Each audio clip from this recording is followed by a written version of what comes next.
Hello dear student, কেমন আছো? I hope প্রত্যেকে শুধু ভালো নয়, ভীষণ ভালো আছো।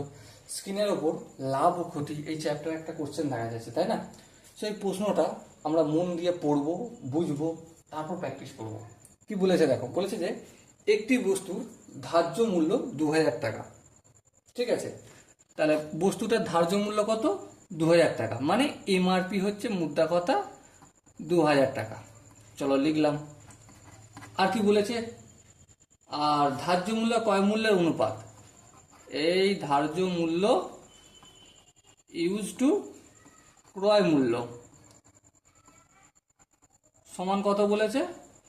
4:3। তাহলে দেখো, ধার্য মূল্য ক্রয় মূল্যের অনুপাত 4:3 যদি হয়, তাহলে ধার্য মূল্যটাকে আমি 4x বলতে পারি, আর ক্রয় মূল্যটাকে আমি 3x বলতে পারি, যেখানে এক্সটা কি একটা অশূন্য আনুপাতিক ধ্রুবক। হ্যাঁ, তাহলে ধার্য মূল্য আমি এখানে 4x পেয়েছি। 4x সমান কি 2000। তাহলে করবো আমি 4x equal to 2000। So x সমান কত? 2000কে চারটা সমানের অপোজিট দিকে আসলে কি হবে? অবশ্যই ভাগ হবে। তাহলে 2000কে 4 দিয়ে ভাগ করলে 500। তাহলে এক্স যদি 500 হয়ে যায়, ক্রয় মূল্য কত? তাহলে ক্রয় মূল্য সমান কত? 3x। তাহলে 3x মানে কি 3 ইন্টু 500। সো আলটিমেট কত পাবো? 3 5 15। 1500 হচ্ছে ক্রয় মূল্য। হ্যাঁ ঠিক। এবার দেখো, ধার্য মূল্যের উপর শতকরা 15% ছাড় দিয়েছে। তাহলে ধার্য মূল্যের উপর শতকরা যদি 15% ছাড় দেয়, তাহলে আলটিমেট সে বিক্রি করেছে কত টাকায়? বিক্রিত দাম কিভাবে বের করব? ধার্য মূল্য কত? 2000।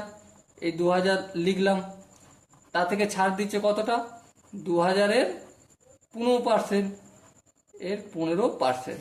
সো ক্যালকুলেশন করলে কি পাবো? 2000 মাইনাস 2000 ইন্টু 15/100। হ্যাঁ, একটা দুটো শূন্য কাটলো। তাহলে 2000 মাইনাস 15কে 2 দিয়ে গুণ করলে 15 দুগুণে 30, একটা শূন্য রয়েছে। সো 1200 থেকে 2000 থেকে 300 বিয়োগ করলে কত হবে? 1700 টাকা, তাই তো? হ্যাঁ, 1700 হবে। সো বিক্রি করেছে 1700 টাকায়, ক্রয় মূল্য কত ছিল? 1500 টাকা, তাই না? সো লাভ কতটা হয়েছে? লাভ লাভ 1700 মাইনাস 1500। সো কত পাবো? 1700 থেকে যদি 1500 আমি বিয়োগ করি, পাবো 200 টাকা। ওকে, এবারে কি জানতে চাইছে? শতকরা কত লাভ হবে? তাহলে শতকরা লাভ বের করার নিয়মটা কি? যত লাভ হয়েছে সেটা লবে লিখবো। হ্যাঁ, আর যার সঙ্গে তুলনা করা হচ্ছে ক্রয় মূল্যের সাথে, ক্রয় মূল্য এখানে কত? এই যে 1500, এই 1500টা হরে লিখবো ইন্টু 100%। হ্যাঁ ঠিক আছে, কোনো অসুবিধা নেই। এবার দেখো, একটা শূন্য দুটো শূন্য, এখানে একটা শূন্য দুটো শূন্য কাটলো। তাহলে উপরে কি থাকলো? 20, আর নিচে 15। 20/15%। তার মানে এটা যদি ভাগ করি, 15-কে কত হবে?